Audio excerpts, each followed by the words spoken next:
Welcome to Personal Finance Pro, the channel where we transform your financial anxieties into financial achievements, turning money stress into money success. Today we're tackling a topic that feels more relevant now than ever before.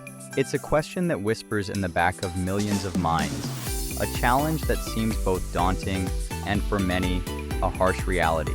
How do you realistically survive, and not just survive, but actually thrive, on a budget of just $100 a week? Whether you're on a mission to save aggressively for a down payment, navigating an unexpected job loss, paying down a mountain of debt, or perhaps you're simply a student or someone testing the very limits of your budgeting skills, we are going to break it all down. This isn't just a collection of tips. This is a complete roadmap.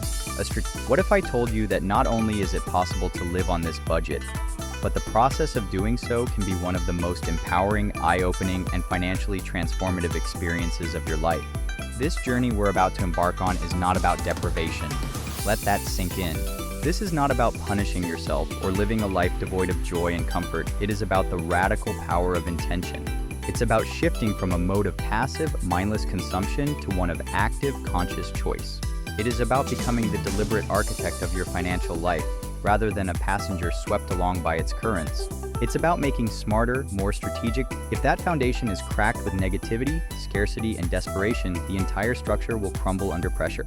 If you approach this challenge thinking, "This is awful, I'm so poor, I can't do anything," then every single day will feel like a battle you are losing. Every meal will taste of sacrifice. Every no you say to a purchase will feel like a personal failure. But what happens if we reframe it? What if not what does advertising tell me I need? Not what do my friends' Instagram feeds tell me I need? But what does the core of my being require?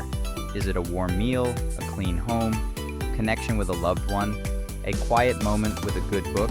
And then ask the follow-up, what can I let go of? What are the financial weights I've been carrying? The mindless subscriptions, the daily coffees, the impulse buys that I can set down, perhaps just temporarily. You are the CEO of your financial life, making tough strategic decisions to ensure the long-term health of your enterprise. Adopt that.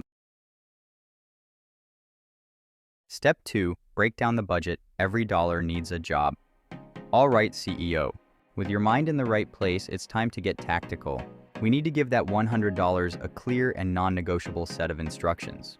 We're going to use a method called a zero-based budget, which simply means that every single dollar is assigned a specific job before the week begins. Income minus outgo equals zero. There is no vague, undefined pool of spending money. So how do we carve up that $100 in a way that actually works? Think of it like this. First, the largest and most important piece of the pie has to go to keeping you fueled and healthy. This is your groceries. We are allocating a solid $40 to $50 here. This is absolutely achievable, but it's where your planning and strategy will be tested the most. Next up, we have to account for getting around. This is your transportation. Whether it's gas for the car to get to an essential job or a weekly public transit pass, we're setting aside a lean $10 to $15 for this. It demands absolute efficiency and planning. Then there's staying connected. Your phone. This might sound like an impossible number, but we're aiming for $5 to $10 for the week. This is based on the idea of using a low-cost prepaid phone plan that might cost $20 to $40 for the entire month. It means you become a master of using free Wi-Fi. What about keeping the lights on and the water running? For utilities, we're budgeting about $10 for the week. This number really only works if you are splitting bills with roommates, a partner, or family. If you live alone, this becomes the most difficult part of the budget, and it requires a ruthless commitment to conservation. Finally, and this part is crucial, we have our miscellaneous buffer. This is your financial shock absorber. We're putting aside the remaining $10 to $20 here. This is not fun money. This is the fund for the unexpected tube of toothpaste, the necessary dish soap, a small medical copay, or a critical household item that gives out. Without this buffer, a single surprise expense can completely derail your entire week. This fund provides resilience. Look at that plan.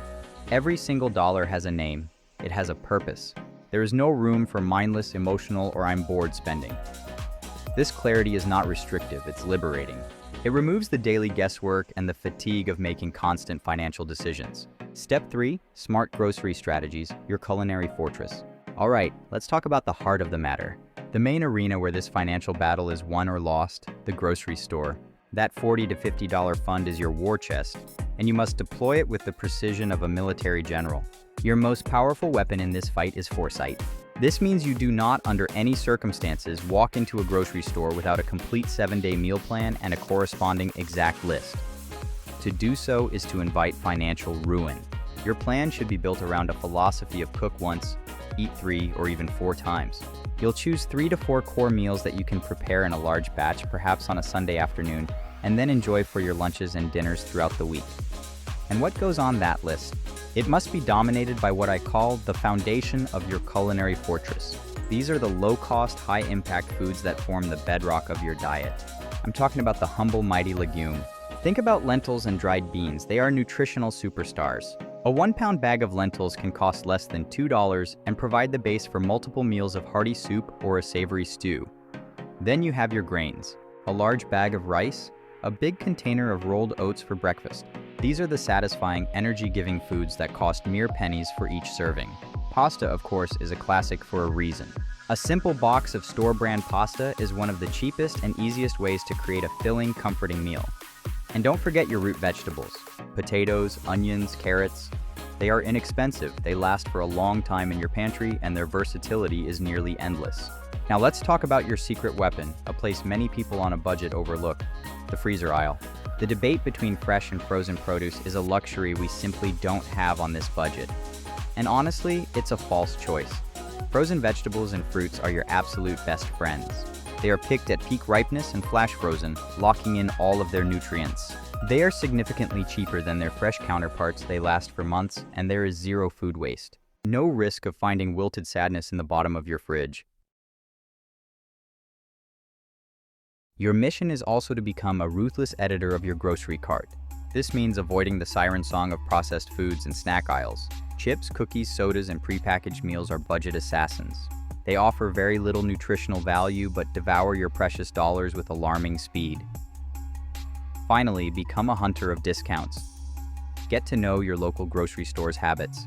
When do they mark down meat or bakery items that are nearing their sell-by date? Is there a clearance section for dented cans or discontinued products? Always choose the store brand. It is often identical to the name brand product, made in the same factory, but for a fraction of the cost. Your loyalty is to your budget, not to a brand. Let's imagine a sample 7-day plan built on these principles. Breakfast every day could be a simple, filling bowl of oatmeal, maybe with a sliced banana. Lunches could be a rotation of a big batch of lentil soup you made on Sunday, or leftovers from the previous night's dinner. Dinners could cycle between pasta with a simple tomato sauce, a big plate of rice with sautéed frozen vegetables, and perhaps some scrambled eggs with toast. It's simple, yes, but it's nutritious, it's filling, and it keeps you well within that $40 to $50 budget. Step 4, transportation hacks, the art of strategic movement. That $10 to $15 transportation budget requires you to think like a logistics expert. If you own a car, it is now a tool to be used with surgical precision, not a convenience for casual whims. This means you must eliminate all non-essential trips. You will bundle your errands. You go to the grocery store, the post office, and any other necessary stop in one single optimized route. Look into carpooling. Can you share a ride to work with a colleague and split the cost of gas? This simple act can cut your weekly fuel expense in half. Before you leave the house, you should always have your route planned to be the most fuel efficient possible. No more aimless driving. If you live in an area with public transportation, this is the time to embrace it fully.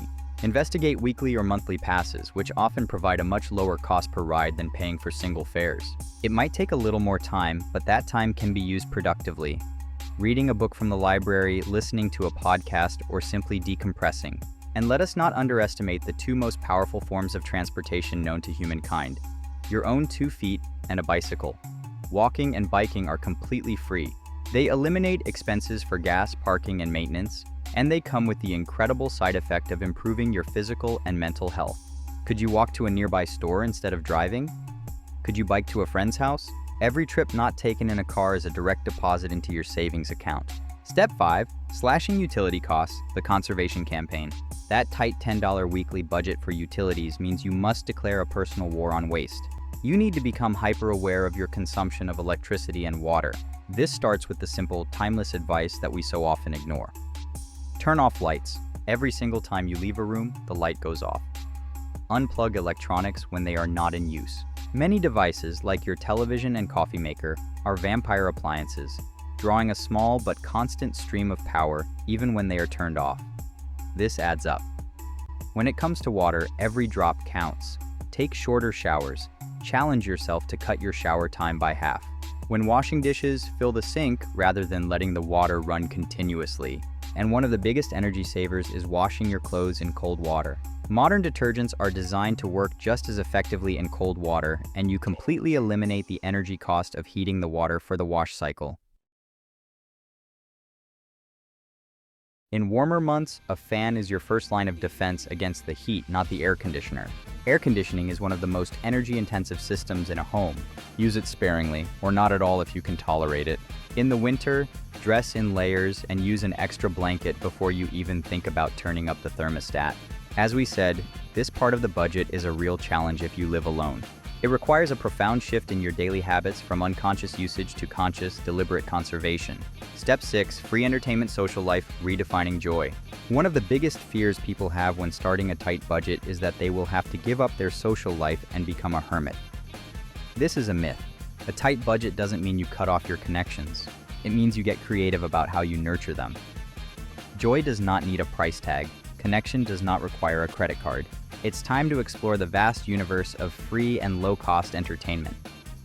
Your local library is a treasure trove. It's not just books.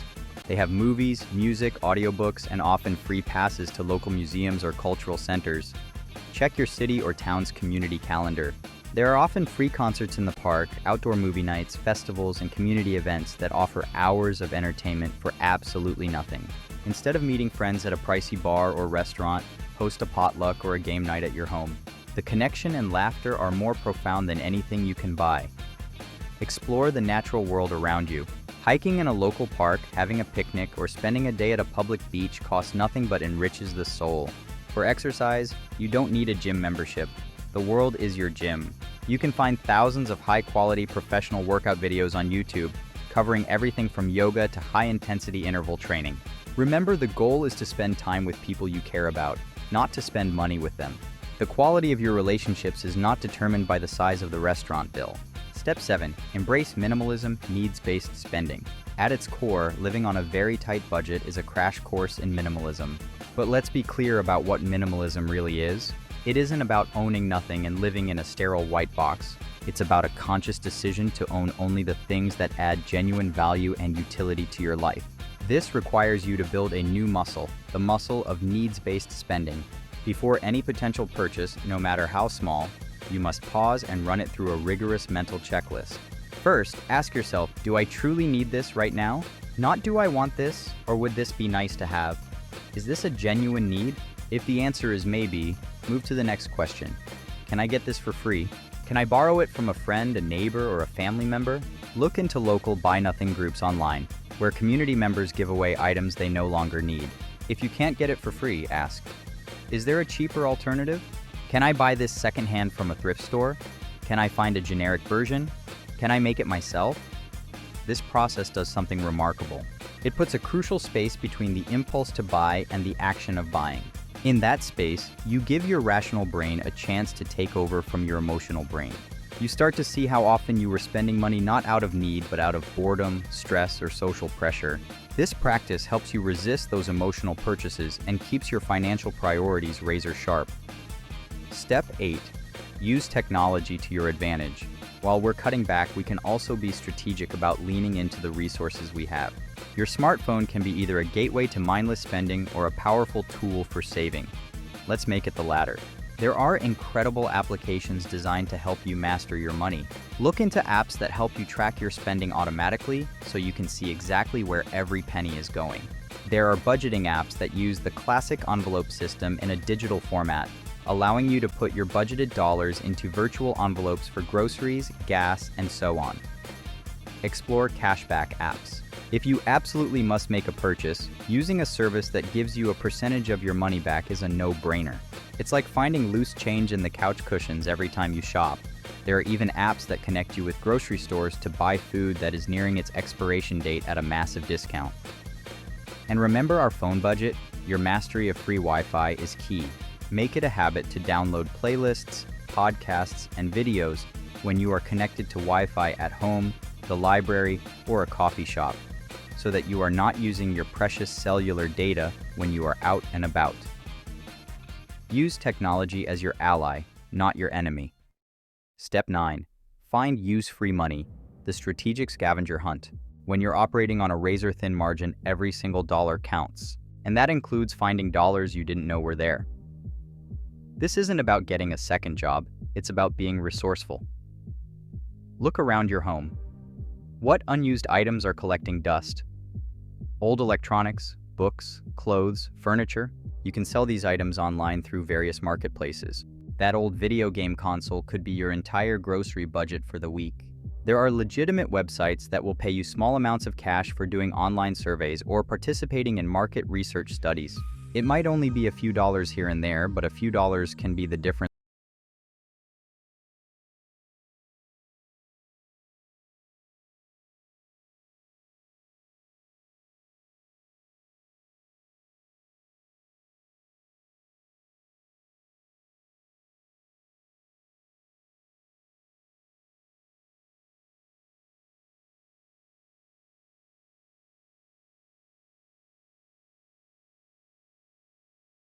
Food banks or community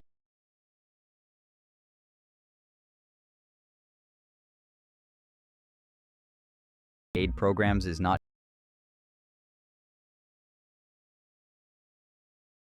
it. Step 10. Track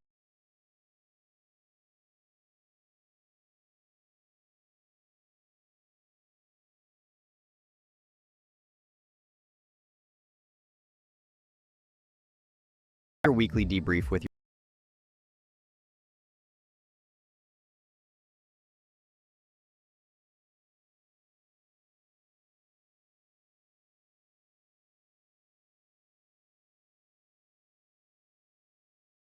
Did I run out of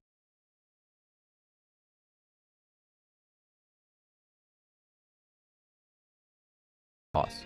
It's where the learning happens. It's how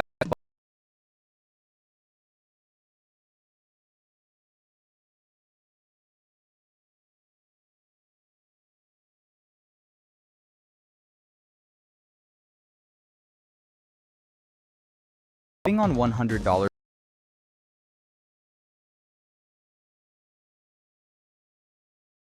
altering reset.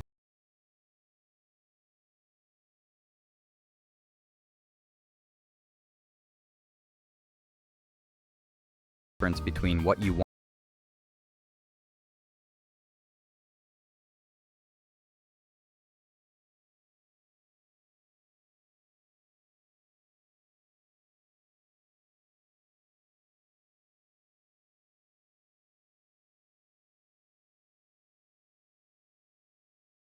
With a superpower.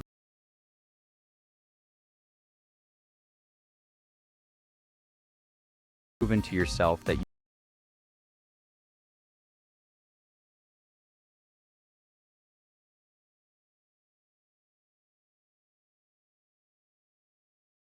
subscribe for more practical tips to grow your financial freedom, one smart habit at a time. You've got this.